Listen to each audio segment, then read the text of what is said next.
Okay, yesterday I went to my polling place and I cast a ballot in a local school board election. It was about midday, and other than the poll workers, I was the only one in the room. Frankly, I find it disconcerting that people seem to take for granted their democratic rights and responsibilities. It seems to me that way too many people feel that they're too busy to vote, especially in these local elections. On the way back to my car, I was approached by a man with a clipboard, and I cringed a little bit and wanted to avoid him, but there he was in my face. He politely asked if he could take a moment, and I agreed. And as it turns out, he was not taking any kind of a exit poll. He was wanting me to sign a petition to, in his words, make it easier to vote. Oh, okay. Maybe this could help get a better turnout in elections like this. When I questioned him how this would work, he explained that his petition would allow us to vote in advance so that you didn't have to come to the polling place. Well, I said, well, that's already possible. I have indeed done that.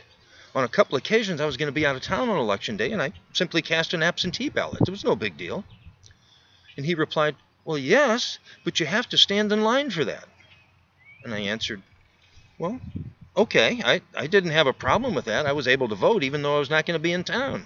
And he said, well, this would make it easier for everybody, even if they're not going to be out of town. And I guess a puzzled look came over my face, and I looked at him and I simply asked, well, how much easier would you want this to be? He didn't want to discuss it. He didn't want to explain the issue. He just looked at me with disgust. He turned around and walked away without another word. Well, in retrospect, I have mixed feelings on this. Sure, voting on the second Tuesday of the month is old school, and it does seem silly in our 24/7 high-energy world. I wonder, though, how easy do we want this to be? I just don't know. Should we make voting for political leaders as easy as voting for the entertainers on American Idol? Okay, as I think this through, it appears that there's some kind of a contradiction up here.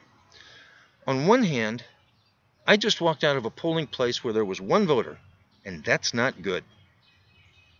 On the other hand, I seem to have this first impression, this gut feel, that we should not make it ultra easier to place a vote. I just don't know. I do know that it took me just about as much time to pull out of that library parking lot and merge into traffic as it did for me to sign in with the election judges and vote. There was plenty of cars driving past the library where I voted. Now, not all of those drivers were in that district, but some of them were, and certainly access is not the issue. I have the freedom to vote in the middle of the day. Not everybody does. However, the polling place opened at 6 a.m., and it will close at 7 p.m. Don't we have the responsibility as citizens to take a few moments and cast a ballot? Shouldn't we take the initiative to alter our daily routine for the civic chore? Okay, it's probable that there are some who, because of work schedule or commute times, would not have found the time to vote even in that 13-hour window, even though their listed place of residence is within a mile or two of that library. I wonder, people like this, could they appeal to their employer? Could they have indeed taken the initiative to do an absentee ballot? Actually, as I recall, a few years ago when I did an absentee ballot, I'm thinking there was a vote by mail option. But anyway, with all due respect to those who would want to make it easier to vote, it is easy to vote. It seems the problem is that you have to take the responsibility to register and the initiative to either go to your polling place on election day or to take the time in that very generous window prior to election day to cast an absentee ballot. What's so hard about that? The cynic in me, and there is one here, says that America has become like a spoiled child. We take for granted our freedom. We take for granted our liberty and our rights. We've always enjoyed them.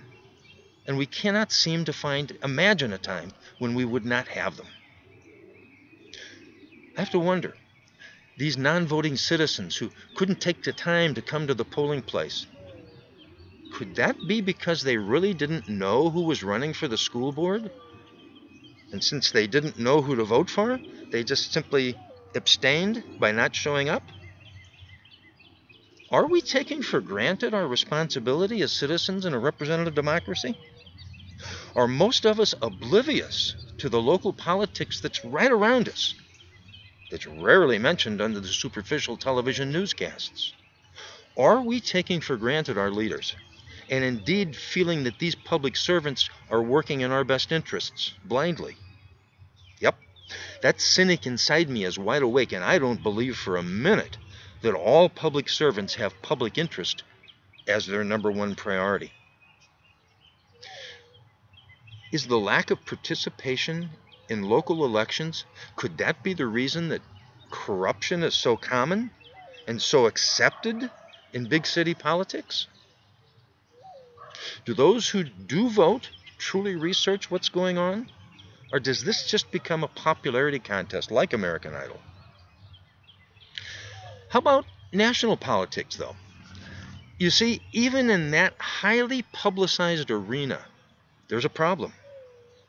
In the 2012 presidential election, less than 58% of registered voters in America bothered to cast a ballot. And that's registered voters. The statistics I found say that 51 million Americans who are eligible to vote are not even registered. That's about 25% of the electorate. I don't know how anybody can look at these statistics and not be troubled. This isn't the case everywhere. In Austria, Sweden, and Italy, it's common to have about 80% of registered voters participating in elections. In Australia, Belgium, and Chile, there's many times a 90% participation rate. The statistics for American voters is shameful. It crosses my mind, if we aren't even taking the time to go vote, how much time would we spend on researching the person or issues that we would be voting on anyway? Would we just rely on TV news to tell us who and what to vote for? I know now why my gut reaction was that voting should not be made any easier than it already is. I fear that it's certain that with the lack of concern that American voters seem to have, the most corrupt of our politicians would love to make voting easier. Making an American Idol-like voting system would give them the perfect arena to make empty promises and amass votes from low information voters, and I dare say from lazy voters. It appears that we're in a very precarious time, and Americans don't seem to be paying much attention. They just seem to want their leaders to give them their stuff and to be left alone to enjoy it. Americans, stop taking for granted what you have, and stop taking for granted the competence and motivations of those who represent you in the halls of government. This isn't about how many people vote. This is just as much about taking the responsibility to truly research who and what you're voting for. Hey, America, don't just listen to what's presented on broadcast news. The first responsibility of those people is to sell advertising time. The programming they provide is simply an unfortunate necessity to be able to generate advertising income. Question what you hear. Dig deeper. There is this thing called the internet. That research is at your fingertips. It takes barely more time than the act of voting does itself. Is making voting easier the answer? Now that I really think this through, I'm convinced that the answer is no. No! No! It simply brings up a different question. How do you convince a spoiled child with a room full of toys, most of which he never even plays with?